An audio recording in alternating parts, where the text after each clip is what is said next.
Hello and welcome to the first episode of Criminal Justice Inspection Northern Ireland's new podcast, Criminal Justice Inspection Unpacked.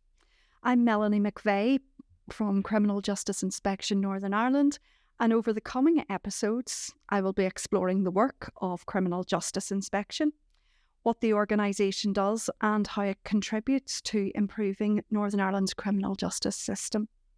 We'll be looking at the findings of CJINI inspection reports and through the conversations and discussions that we have, providing a behind-the-scenes look at what is involved in an inspection, how we carry out our work and what we're finding. I'm delighted to be joined in Belfast today for this very first conversation by three guests who have been working closely together for some months on a unique piece of work, a pilot joint inspection of child protection arrangements in one health and social care trust area in Northern Ireland. My guests today are Roisin Devlin, Inspector with CJINI, Shirley Jones, an Inspector with the Education and Training Inspectorate, and last but not least, Suzanne Cunningham, Assistant Director of Children's Services with the Regulation and Quality Improvement Authority, who are responsible for monitoring and inspecting the health and social care services in Northern Ireland. So firstly, welcome ladies to the Criminal Justice Inspection podcast. Before we get into the work you've been personally involved in, can I ask you, how do you feel about being the first guest here today? Are we all happy to be involved, or are we a wee bit nervous? A bit nervous, but happy. Suzanne, what about yourself? Have you done podcasts before? I've done one podcast before, but I'm definitely nervous about this one. But it's really important to help people understand what we've done. So despite my fears, I am here. And Shirley, what about yourself? And likewise, I think it's really important that we talk about this piece of work, and particularly the way forward in working together collaboratively to protect and safeguard children. Well, thank you very much, ladies, for coming along today and taking part in the conversation. Moving along, perhaps you can tell me a little bit about how did the idea for this joint inspection of child protection arrangements come about, Roisin? Yes, well, back in 2020, Criminal Justice Inspection had looked at the response to child sexual exploitation. And during that, we had worked with His Majesty's Inspectorate of Constabulary, Fire and Rescue Services, what we refer to as HMIC. And we became aware of a mechanism that it was involved with in England, where joint child protection inspections had been undertaken there and routinely. We found that when we looked at the response to child sexual exploitation, it was really helpful to see how the criminal justice system responded. But as a criminal justice inspectorate, what we couldn't see was other aspects of the child's journey. So how had health and social care, how had education worked with criminal justice agencies to help the child. And so one of the recommendations that came out of that inspection report was for the Department of Justice to consider mechanisms for joint child protection inspection in Northern Ireland. And that's where your partners come in here. So Shirley, can I ask you, from your perspective, why did you feel it was important to be working together in part of this project? In the Education and Training Inspectorate, routinely in all of our inspection models, we look at safeguarding in the context of an individual, school or organisation. And when there are concerns about children or their at risk of harm, schools can't work alone, they have to work in partnership. And I thought this was a really good opportunity to look at how that partnership worked and what worked well, and perhaps what could be improved to help safeguard children better in the future. And when you say safeguard children, what actually is that reality? That is about where concerns have been identified perhaps through family circumstances, and where the school or the organisation need help to protect the child, promote their well-being and prevent further harm. And from a health and social care perspective, Suzanne, what was your interest in this piece of work as well? Where were your thoughts? I think it was just a really new way of inspecting that we had never been involved in before, even though we'd worked in partnership with ETI and with CJI on other inspections. This was about us each using our professional knowledge, our legislation and expertise in terms of how we inspect, why do we inspect, and what are we looking for, but really bringing that together to look at holistically what does a child's journey look like when they're being safeguarded or if they're in need of protection. So for us, that was really, really important, that it wasn't just another inspection. It was a new approach and a new way of doing it that really put the child at the centre of what we were doing. I think the other thing alongside that really sparked our interest was at the time that we were talking and planning this, there was a lot of media interest in child deaths and child being significantly harmed in England. And there was a lot of kind of discussion about that. What are we doing wrong? What do we need to do next? So we felt that this inspection really could help consolidate some of that thinking in terms of, right, well, what does need to happen next? So it wasn't just about working together. It was an opportunity to make a difference to children's lives. Well, in terms of practical terms, we understand, definitely we get a sense that the child's very much at the heart of the work that has been done. It is about that improvement, but how did you do it? Your 3 different bodies, 3 different ways of working. What did this inspection actually involve? Maybe, Shirley, I'll come to you first. Well, from the point of view of the Education and Training Inspectorate, it was very much working with the Education Authority, who had the responsibility for safeguarding across our education landscape, and looking also then at the work that the Education Authority does with individual schools in terms of the training, for example, through the Child Protection Support Service, which is an arm of the Education Authority, which is replicated across the province, and where groups of professionally trained social workers support schools on a day-to-day basis. So we did a survey, for example, of schools, post-primary schools in the Southern Trust area to gauge the views of staff. We visited 11 schools, or were engaged with 11 schools during the week of the inspection. And we engaged with staff from within the Education Authority. So that was new for us in terms of looking at the work of the Education Authority in terms of the impact and difference that it made with staff and schools. So, Roisin, from a justice side, what was the benefits and what was this involving from your perspective? Well, there was, I think it's fair to say, at the early stages, a lot of planning amongst ourselves initially to understand what it would involve, as well as engaging with different stakeholder organisations. Was it difficult to get buy-in? I would say everyone we spoke to was interested and bought into the idea of looking at the child's whole journey and how agencies have worked together to improve outcomes for children. And there was a lot of openness to doing this as a pilot inspection. From our point of view, we had to engage with criminal justice agencies, but at the same time there was a lot of learning about colleagues in other inspectorates and the types of engagements that they would be undertaking.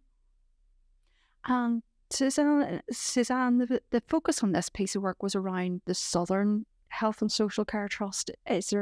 Was that just about practicalities, or is there anything else? Were they particularly open to taking part? So I think we have to kind of maybe just think about the context that we were going out to do this inspection. And so at the time and still, social services and health are experiencing a lot of difficulties in terms of being able to deliver services of the quality that they would want to and that they aspire to do. So absolutely. And it really, we went out thinking we can't do any harm. We need to have an improvement focus. But by having that improvement focus and going out to do the inspection, we were very conscious about not doing any harm. So we really thought about who in terms of the trust maybe was robust enough and responsive enough and forward thinking enough to be able to address the level of input that we needed to be able to undertake this inspection. And that's not to say that the other trusts couldn't have done it themselves. But I think from our perspective, health and social care, we had really good relationships with the Southern Trust, and we felt that of all of them, that they were maybe in a slightly better position to be able to start this journey in terms of this pilot. So there was tentative discussions with them, but there was also, Roisin looked at the data as well. And data is really, really important when you're thinking about why are we going to do an inspection in a particular place. And the data was telling us that they had quite a lot of high numbers in relation to child protection investigations and maybe high numbers on the register. And also there was some kind of innovative thinking around different ways of working with children in that trust that perhaps then would be rolled out elsewhere. So it was a good opportunity to look at what impact was that having for children in relation to the child protection process. But it wasn't easy. We really had a lot of discussions about why do we need to choose a particular trust over another one. And I'm sure the Southern Trust, when we said to them, it's you, that they probably thought, oh my goodness, how are we going to address it? But they were brilliant, absolutely brilliant. It does require additional pressure, additional commitment from staff, additional time, at a point where everyone still has their day-to-day jobs to be getting on with. But it's good to see people were open. And it's not just, we didn't just choose that trust. We chose that education board and we chose that area in terms of criminal justice as well. So it was, I'm talking about the trust, but it was across the whole. It was, yes, because again, this was a collaborative piece looking across the justice, the education and the health sectors and seeing how those partnerships were working in reality. Is that fair? Yes. Okay. In this report that's been published, there's talk about protecting children at the front door. Perhaps, can you tell me what does that mean and why did you want to take that approach?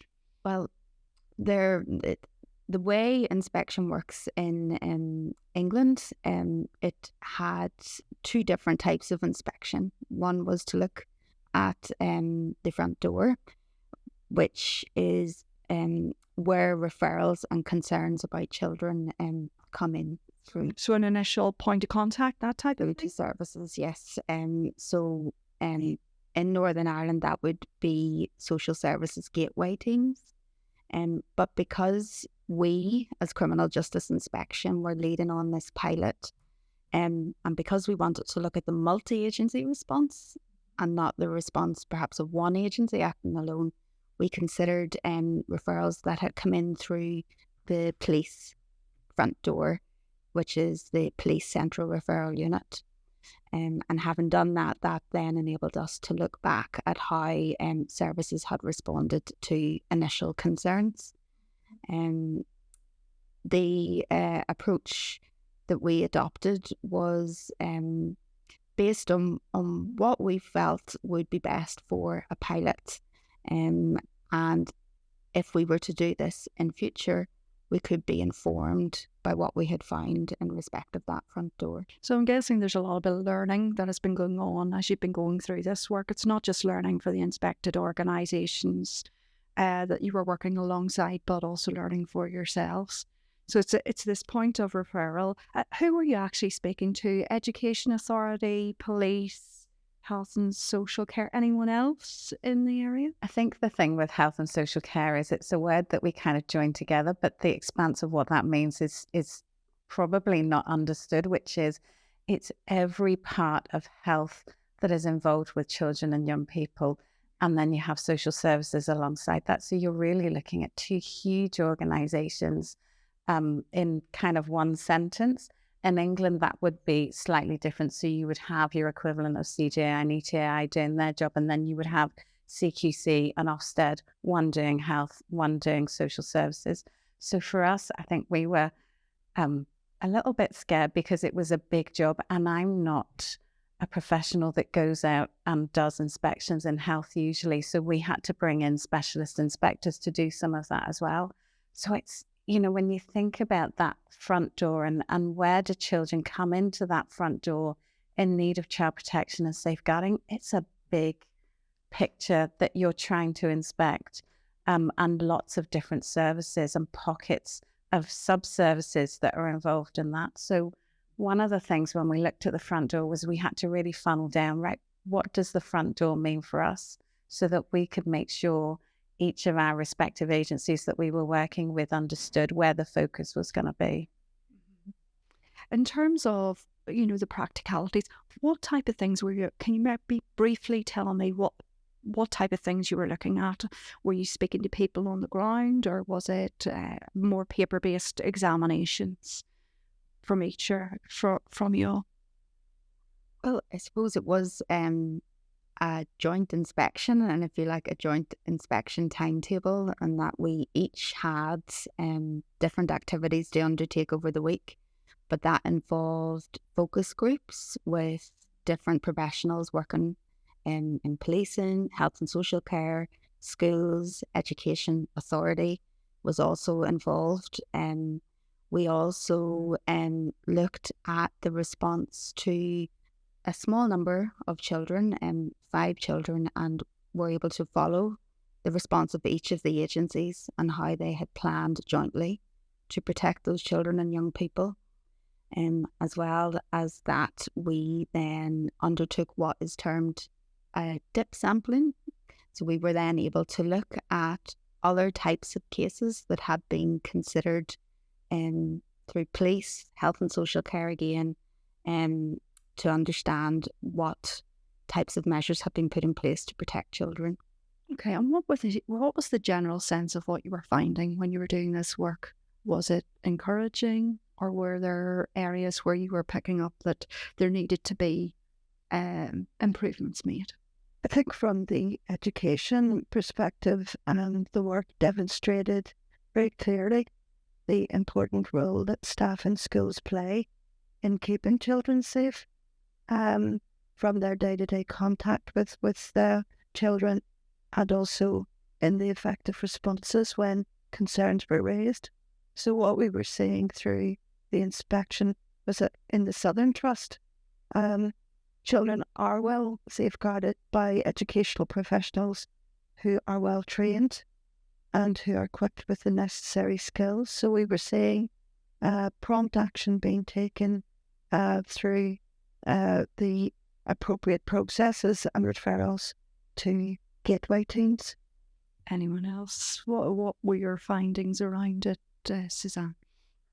I think for us, gateway seems to be the biggest front door of all of the agencies that we looked at. So for us, I think what we were really looking at, not surprised by, but I think it needs to be acknowledged, the complexity of the work and the variety of the referrals that were coming in through that front door, and that really those gateway teams were taking that kind of sole responsibility of trying to progress that child's journey to a point where they were either safeguarded or protected from immediate harm.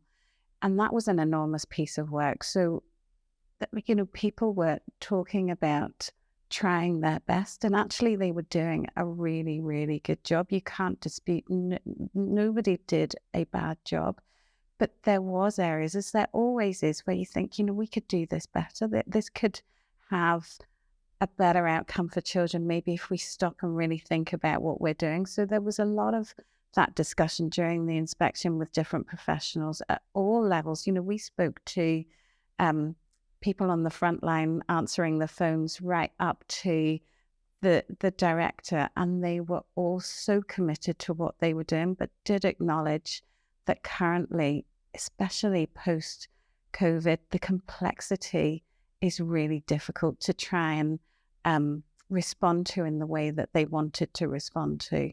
So I think, in terms of a finding, it wasn't unexpected, but I think it was really difficult for us to see sometimes some of the frustration and the difficulties that they were facing. But the commitment of the staff couldn't be disputed in any of the agencies that we were speaking to. What about the justice side of things, Roisin? Were there any particular findings or examples of good practice that you'd be highlighting? We were seeing very clearly the dedication and commitment of officers, and that would include officers who were maybe first response. We did speak to a range of different officers in various roles. Youth diversion officers were also working every day with children and young people. And we had staff in the central referral unit, also committed and dedicated to ensuring a multi-agency response. And we found examples of really good practice.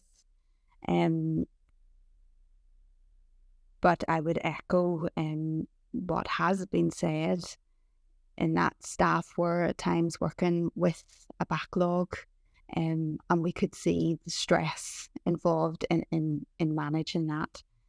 So it was really important that there was oversight, supervision and support for staff working across the agencies, and that there was quality assurance of the decisions that were being made. We found that at times, while there may have been a more detailed response, the detail of what was recorded and available on the case files was not always as fulsome as it could have been.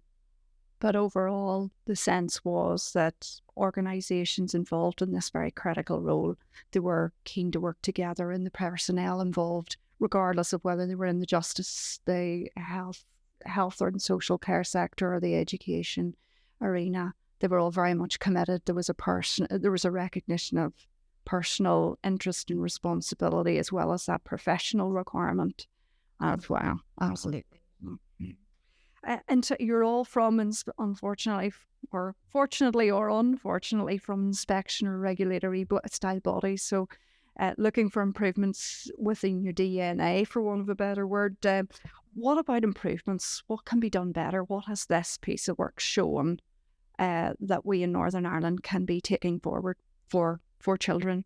I think where we did see it, opportunities for different professionals to get together and understand how they work, their different referral processes, and what they needed in order to progress actions to protect children was really important. And so were those professional networks maybe not as strong as they could be? I think opportunities for multi-agency training and learning could definitely be enhanced, and that's something that would benefit. So justice, health, education, everyone in the same room, getting the same understanding, having that shared approach. Yeah. Okay.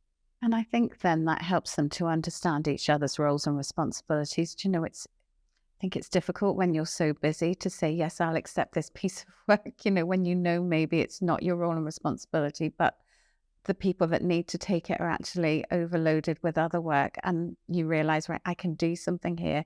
That joint working and joint training goes hand in hand, doesn't it? You start to realise, actually, we can do something here. It's maybe not strictly within our role and responsibility, but we still have a duty to the child, while social services or whoever it is maybe getting their evidence together to respond under their role and responsibility. So the joint working, I think we all agreed, could be improved. And it's not that they're not trying to do it at the minute. It's maybe just the systems that are in place don't promote it as much as they could. So there's maybe a learning piece for organisational leaders around this as well, about how those connections could be made stronger, and more recognition of what is happening within other sectors at the same time. Yes. In education, for example, the people who take a lead on safeguarding within schools are called designated teachers, and they are people who also have teaching responsibilities. It's not their only role, is what you're saying, Shirley. They have a class to look after as well, or a subject to teach. And one of the things that they would like is greater understanding that when, for example, social workers phone, that they're not always in an office available to take that call at that time. So it is about greater understanding of the complex roles that all of the individuals involved have. The different responsibilities that everybody's juggling in respect of their own organisation that they're working for. And I think as well, sharing information. So, for example, we talked about things like CJINI would be the universal referral form across agencies, and about, the expectations from education about what they need to put into that referral form so that the front door can be able to respond to it effectively. But sometimes you just don't have that information. So, sometimes there's a bit of tension where the social worker is saying, I need this information, and education saying, well, actually, we just don't have it. And it's about maybe that joint coming together and training and understanding each other's roles and responsibilities would increase that communication to a more effective level where it's not what we can't do, it's what we can do. And, just in terms of making referrals, I recently had to send a CJINI to a trust in relation to a child protection matter. And the trust came back to me and said, it wasn't a great CJINI. And I literally sat there thinking of what we were saying during the inspection. I don't have the information. I don't. You've been on the fire. You've been on the absolutely. I just was sitting there thinking, yes. Suddenly, you kind of realize that that's not a nice position, because you suddenly feel like you failed that child, and actually, we're not failing the children. But sometimes the system isn't responsive to what we can do rather than what we can't do. Would you reflect the same experience from your views around the justice system? And the justice partners review? Yeah, I think any opportunities that there are for the different professionals to come together and learn how each of them work is helpful, even within organisations. One of the things we did find was that within police service in the trust area, there wasn't always an awareness of the different parts of the police service working with the child. So just the police, but in reality that could be broken down into a number of different parts, different roles and different people within it, and it was important that was understood too, within that service, and then with the other agencies it was working with, and that was an area for improvement that we had identified. Did you find that a lot of the networks, the relationships, those contacts, it was very much, individual or, personal connection led, or were there good actual practical policy and strategic or pieces there to help? Or is it a wee bit of a mix of both? And the person, the personal connections just can't be underestimated either. I think that the professional relationships were really good.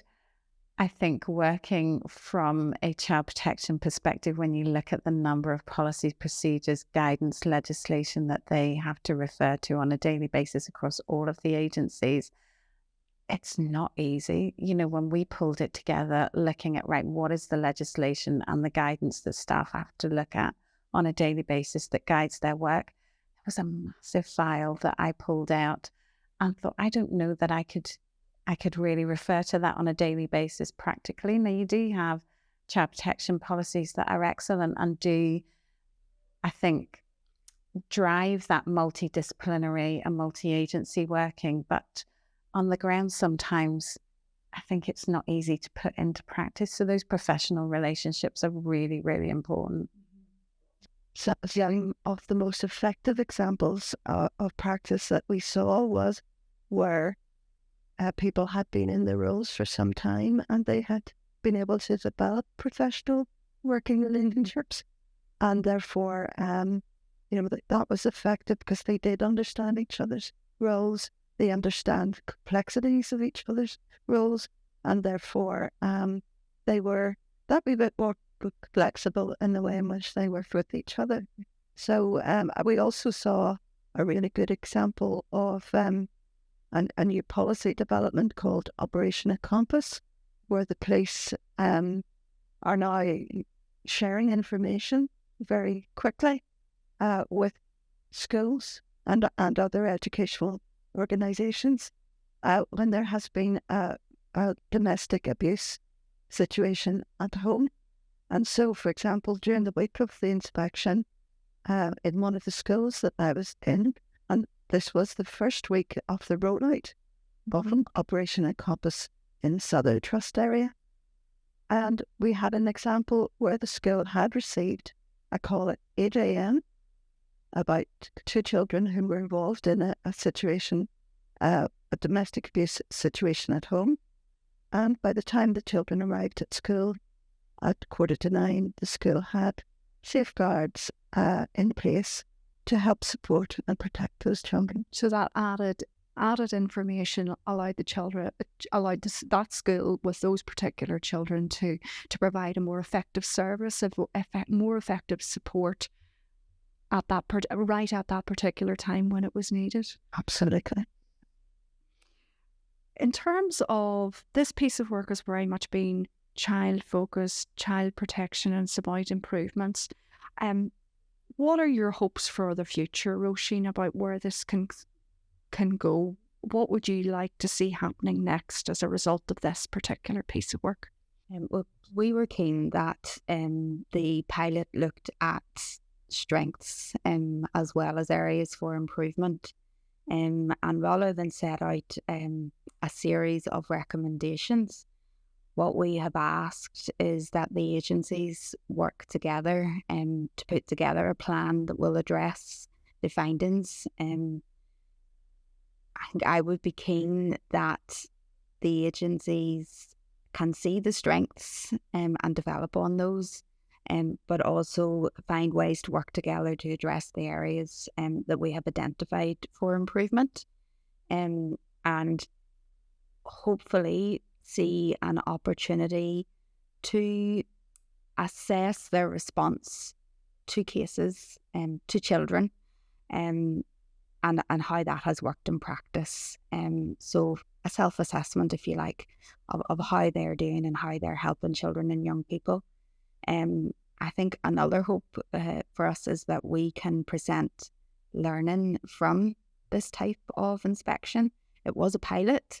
There are a lot of areas of learning for us as inspectorates, but also an opportunity for us to present that learning to a central senior officials group, a child protection senior officials group, that is looking at options for this type of inspection to be developed as a more routine piece of work in the future.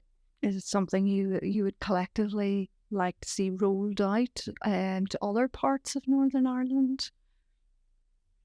I think we would.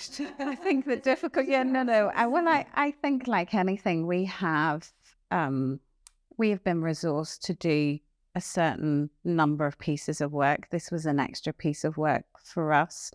It took a huge amount of hours out of other pieces of work that we needed to be involved in to really support CJI to get this inspection done and to get the outcomes done. And I can't over exaggerate how much CJI did to try and pull this inspection forward and to get the plans really well in place and embedded with everybody that was going to be involved in the inspection. So from our perspective, our involvement was much less, but it was still a lot to do. And I think if we're ever going to do these inspections, we need to do them properly. And that takes time to be able to plan properly, to be able to engage with people, to be able to really do the inspection from a multidisciplinary point of view from every inspectorate, and then for us to pull our findings together effectively. And I think the one piece that we haven't talked about, and we were so clear about this when we were planning, was the meaning of this inspection is about the children's journey. If they are in need of protection and safeguarding, that can be assured. The parents know, or the children know, that when they enter this system, that actually the outcome is going to be better for them as soon as they come into the system. So for us, I suppose in some ways, yes, it was a lot of work, but if we can get to that point where we can provide assurance that system is robust enough to respond to children's needs in Northern Ireland when they're in need of protection and safeguarding, then that's a really good job that we've done, and that everybody involved, including the agencies that we inspected involved, are doing. It's worthwhile, and it will have an impact then on our future adult population. Shirley, what about you? The value, you see it? Would you consider doing it again? I suppose that's one of the key questions for everyone. Well, I think we have to start off with thanking Roisin for her exemplary leadership and the amount of time and effort that she put into developing the model and supporting all of us through it. I think from my point of view, I would like to see in joint inspection work become a more regular model of inspection, because I think through it, the inspectorates can demonstrate clearly the effectiveness and impact of collaborative and cooperative working, and they in themselves are modelling that practice. You're trying to be leaders through your own behaviours, not just do as I say, not as I do. Okay. And Roisin, what have you learned from the experience? We're hearing some very positive comments about what you've contributed and how you've kept this project underway. I think it's just the huge benefit in working with colleagues in the other inspectorates. We can look at policing and other aspects of justice, but learning from the discipline and backgrounds of other colleagues was hugely beneficial, and most importantly allowed us to have a clearer view of the response to children that we considered. It was also a great opportunity to work with the organisations that we inspected, and all of whom were very open to the pilot and committed time to make sure that it could work. I think the benefits of working together are really only something that we would want to replicate, and would agree with colleagues that if we can work collaboratively and demonstrate that to others, then when we ask that of them, I think we're in a better position too. Okay, well, thank you, Shirley, Suzanne and Roisin, for joining us today and providing your insight and sharing, very frankly, your experience about this important joint pilot protection of child protection arrangements in the Southern Health and Social Care Trust area. If you would like to read the report, it's available to download from the CJI website. That's www.cjini.org. For me, it's time to sign off. We look forward to seeing you in the next episode of Criminal Justice Inspection Unpacked. With that, I'll be speaking to the CJI Chief Inspector Jackie Durkin and Chief Executive James Corrigan about the new corporate plan and the business and inspection programme for the 23-24 year. During that episode, we'll be diving into what CJI hopes to achieve over the next 3 financial years and unpacking the inspection themes that will be at the heart of what we will be doing to achieve a better justice system for all.